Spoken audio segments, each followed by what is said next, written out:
So they stole it. Why do you know where they took me? So I want that. Can I have my iPad? Very much, Speaker. We fully agree with all those who are saying we need to insist on the arms embargo against Israel, and we must also continue with our withdrawal of our embassy staff from Tel Aviv and Israel. We fully agree that indeed parties such as the DA will never understand the suffering of the people of Palestine because they've never been in the conditions those people find themselves in. If anything, they benefited from the suffering and the pain of others, and they will not immediately relate with what is happening in Palestine. We know what is forced removal. We know what is land occupation. We are still coexisting with land occupiers who come here and want to tell us about political point scoring and political opportunism. We cannot be lectured about human rights by beneficiaries of the butchering of our people.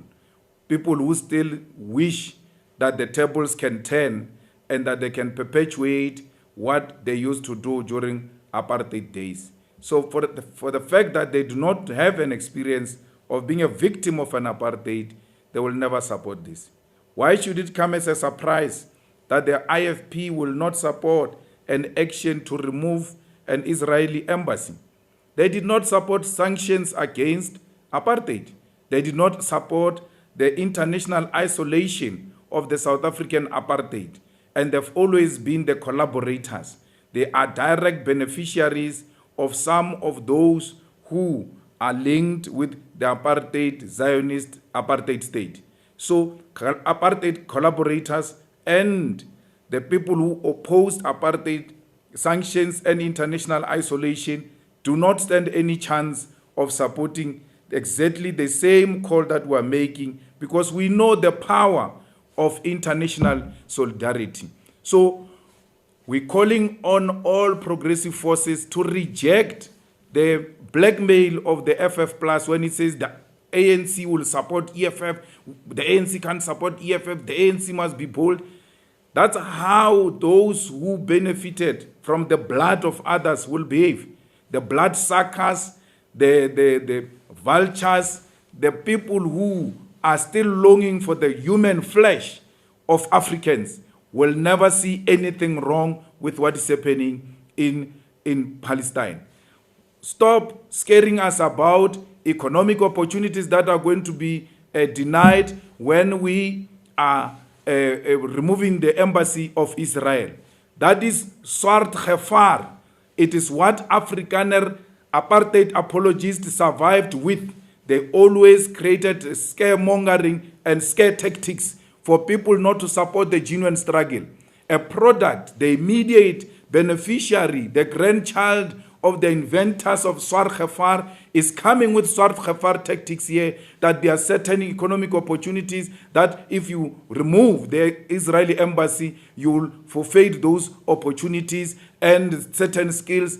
That's what Afrikaner apartheid apologist survives on. And this should never be shocking to some of us. So we agree that indeed the referral to the ICC by the president, it's a clear direction that we cannot say these people are engaged in violation of human rights and still have them in our territory. They need to go. We need to take a bold move and say these people will go.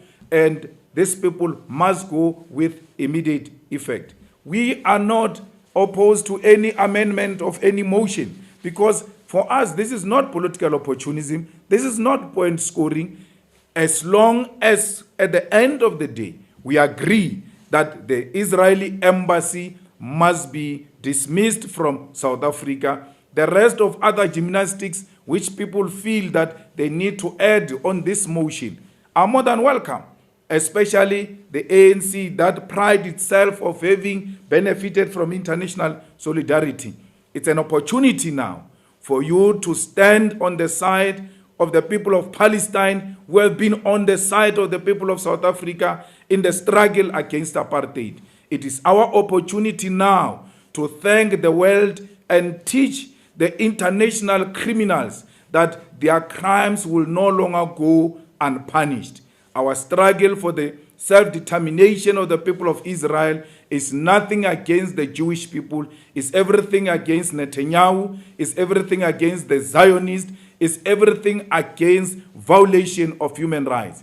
This morning we're bombarded with SMSs on our phones and emails and social media accounts because the Board of Deputies and the Zionist Federation send their members our numbers to insult us, to intimidate us. Will never be intimidated. The people of Palestine will know their freedom one day, like we struggled, and today we know our freedom. We will never know true democracy until the world it is democratized and people enjoy the freedom. Palestine shall be free, whether the apartheid apologists like it or not, will be on the side of the people of Palestine. I thank you.